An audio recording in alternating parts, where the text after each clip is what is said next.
The ORBEA RALLON was a bit of a surprise for us. This is a bike out of Spain that a lot of you might not have heard of before.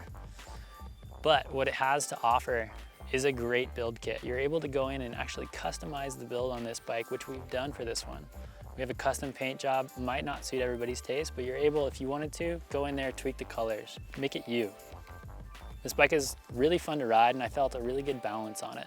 It does reach the end of its travel pretty easily with the coil shock in the rear, but it doesn't do it in a way that's like overly taxing or detrimental.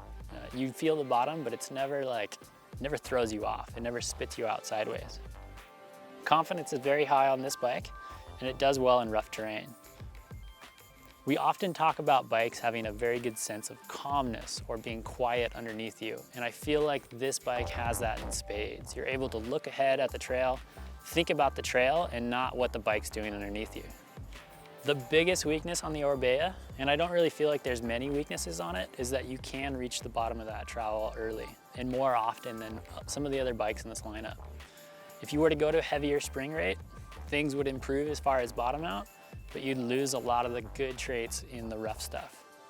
Due to the fact that we were able to reach bottom so easily, it might be best to go with an air shock on this bike. Another downside to the ORBEA is the price. Now, we selected the model and we put some fancy components on it. We decided to take a more affordable model and bump up that price point a little bit to get better suspension components. Because it's customizable, you could definitely keep the price down if it was a consideration for you. Bottom line on the ORBEA, I think it's a great all-arounder. The biggest element that really impressed us on the ORBEA is that quiet, calm sense. If you want to not be thinking about what your bike's doing underneath you and you want to look further ahead on the trail, this is definitely the way to go.